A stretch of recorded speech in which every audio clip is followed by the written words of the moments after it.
बिस्मिल्लाहिर्रहमानिर्रहीम, अस्सलाम वालेकुम। मैं हूं गुलफाम चौधरी। आप देख रहे हैं मेरा फेसबुक पेज और यूट्यूब चैनल। पाकिस्तान की इस बदलती सियासी सूरत हाल जिसने पूरी कौम को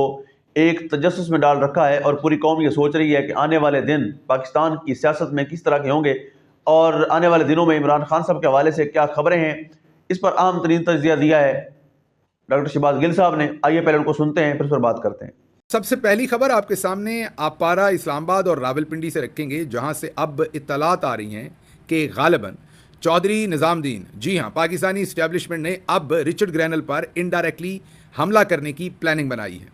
बहुत ही इंटरेस्टिंग खबरें हैं जो अब इस्लामाबाद से रिपोर्ट हो रही हैं। कुछ खबरें हमें इस खबर से हटके भी रिपोर्ट हुई थी, लेकिन इस वक्त जो आपके सामने खबर रख रहे हैं वो अदील राजा की खबर है। इस्लामाबाद से रिपोर्ट कर रहे हैं। अदील राजा अरशद शरीफ के प्रोड्यूसर भी थे और राइट हैंड भी थे, उनके मुतमदे ख़ास थे, उनकी टीम के ख़ास मेंबर थे। अदील राजा एक बहुत ही कोना मश्क सहाफ़ी हैं। इससे पहले वो CNN और BBC और बहुत सारे नशरियाती इदारे जो हैं उनके साथ डायरेक्टली इनडायरेक्टली काम कर चुके हैं। पाकिस्तानी मीडिया में काम करने वाले लोग जानते हैं कि अदील राजा एक बेहतरीन जर्नलिस्ट हैं। आजकल अपना व्लॉग भी करते हैं, ज़रूर सर्च किया करें और देखा करें, क्योंकि उनकी काफ़ी पकड़ है खबरों को निकालने में और उनका मुनफरद किस्म का तज्जिया करने में। बहरहाल इस वक्त हम उनकी जो खबर आपके सामने रख रहे हैं वो ये है कि अब रिचर्ड ग्रैनल पर जो इनडायरेक्ट हमला, ये हमारा तज्जिया है, उन पर जो इनडायरेक्ट हमला है, इस खबर को जब हम पढ़ते हैं तो फिर हमें समझ आती है कि इस इनडायरेक्ट हमले के लिए जिसको इस्तेमाल किया जा रहा है वो है पाक पैक। जी हाँ, अब आप पूछेंगे पाक पैक क्या है। पाक पैक बड़े ही प्रेस्टिजियस और वेल अचीव्ड पाकिस्तानियों का एक फोरम है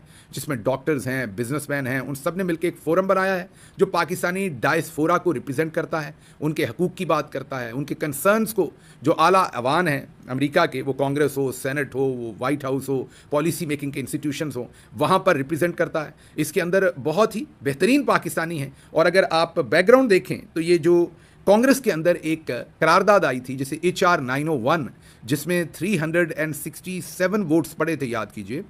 और उन 367 वोट्स के बाद पाकिस्तानी इस्टेब्लिशमेंट बौखला गई थी कि ये सब कुछ क्या हुआ है, क्योंकि एक किस्म की यूनानिमस, क्योंकि 7 वोट सिर्फ खिलाफ पड़े थे, यूनानिमस ही ये हो गई थी एक किस्म की ये करारदाद पास, और ये पाक पैक का काम था उस करारदाद को लाने में। उसके बाद ये मैं नहीं कह रहा, ये पाक पैक नहीं कह रहे, कोई और नहीं कह रहे, बल्कि रिचर्ड ग्रैनल ने खुद इनकी तस्वीर ट्वीट की थी और ये बताया था कि ये पाक पैक के रूए रवान जो लोग हैं, डॉक्टर उज़मा, असद मलिक, उनके साथ चुगताई साहब और उसके साथ साथ डॉक्टर तारिक, डॉक्टर जलील, ये वाले जो लोग हैं, इन्होंने रिचर्ड ग्रैनल को और ट्रंप कैंपेन को भी इंगेज किया, उनके सामने पाकिस्तान का मुकदमा रखा, क्योंकि पाक पैक जो है, जैसा कि मैंने आपको बताया कि पाकिस्तानी डायस्पोरा के लिए अमेरिका में भी काम करता है और बैक होम भी फिलंथ्रोपी के काम भी हैं और democracy, freedom of speech, rule of law और ह्यूमन राइट्स के लिए भी खासा काम करता है। तो इन्होंने एक तो वो करारदाद पास करवाई, फिर ट्रंप एडमिनिस्ट्रेशन को इंगेज किया और रिचर्ड ग्रैनल को इंगेज किया। इसका खुद ऐलान रिचर्ड ग्रैनल साहब ने किया। अब जो अदील राजा रिपोर्ट कर रहे हैं वो बड़ी खतरनाक रिपोर्ट है, क्योंकि वो रिपोर्ट ये कह रही है, रिपोर्टेडली मैं कहूँगा, कि अदील राजा के मुताबिक कामरान राव, जो कि शायद पाक पैक में थे, उनको उससे अलहदा कर दिया गया, हटा दिया गया, या वो छोड़ गए, ये अभी तक क्लियर नहीं। लेकिन साथ अदील राजा एक डॉक्यूमेंट ट्वीट कर रहे हैं जिसको अगर आप देखें जाकर इंटरनेट पे जाकर उसको सर्च करें तो आपको ये पता चलता है कि गालिबन कामरान राव ने कोई केस कर रखा है, सिविल सूट कर रखा है पाक पैक के लोगों के ऊपर। तो अब जो अदील राजा की खबर है उसमें से शायद ये निकल रहा है कि जो कामरान राव हैं वो शायद राब्ते में हैं पाकिस्तान के। उन्होंने आला हल्के लिखा है या ताकतवर हल्के, या कोई ऐसा लफ्ज़ उन्होंने इस्तेमाल किया है अदील राजा साहब ने, और उन्होंने कहा है कि उनकी मुलाकात उनके साथ हुई है और अब उन्होंने प्लानिंग ये की है कि पाक पैक के मुतवाज़न कोई नया पैक जो है वो खड़ा किया जाए। अब ये बहुत बड़ी एलिगेशन है, इस पर तो राव कामरान ही बता सकेंगे कि ये दुरुस्त है या नहीं है। हम उनके ट्विटर अकाउंट को सर्च करते रहेंगे, अगर वो इस बारे में अपना कोई ओपिनियन देंगे तो हम उसको भी एयर करेंगे यहाँ आपके सामने। लेकिन ये हमें पता है कि पिछले दिनों जो हमने मीडिया के ऊपर देखा कि राव कामरान, जो शायद इससे पहले पाक पैक के हिस्सा थे, शायद अभी भी हों, मुझे नहीं पता, लेकिन ये मुझे मालूम हुआ कि शायद उनकी पाक पैक से कोई ऐसी बातचीत हुई जिस पर उन्होंने पाक पैक पर केस किया। लेकिन अब अदील राजा जो रिपोर्ट कर रहे हैं, और कल परसों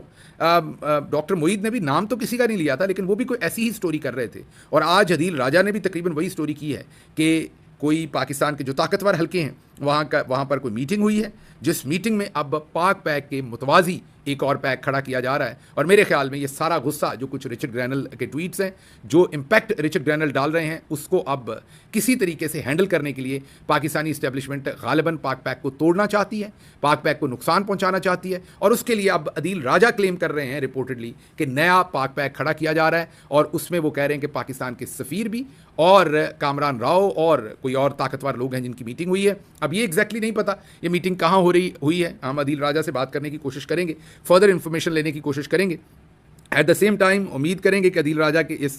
क्लेम को कामरान राव जवाब भी देंगे। अगर वो जवाब देंगे तो वो भी आपके सामने रखेंगे। लेकिन ये सारी चीज़ है बड़ी डिस्टर्बिंग कि अगर ऐसा हो रहा है तो ये बहुत ही डिस्टर्बिंग होगा पाकिस्तानी डायस्पोरा के लिए कि एक इतना इफेक्टिव फोरम पाकिस्तानियों के लिए जो है उसको भी अब चौधरी निज़ामुद्दीन जो है वो अमेरिका के अंदर कंट्रोवर्शियल बनाने की कोशिश कर रहे हैं एज़ पर अदील राजा स्टोरी। तो अब चलते हैं अगली खबर की तरफ। ये तो हमने आपके सामने रख दी कहानी सारी कि किस तरीके से जो कुछ अमेरिका में हुआ था उसने ज़ाहिर है जो चौधरी निज़ामुद्दीन है उनको उनके होश उड़ा रखे, उनको परेशान कर रखा है। और पिछले दिनों आपको हमने ये भी बताया कि जाती उमरा में एक मीटिंग हुई थी जिसमें हिंदुस्तान से कुछ लोग आए थे, और वो खुफिया मीटिंग के अंदर भी यही इल्तिजा की गई है, जो हमारे पास दोबारा आपको कहा कि अनकन्फर्म्ड न्यूज़ है, यही इल्तिजा की गई है कि ट्रंप सरकार को किसी तरीके से आप मैनेज करके दें।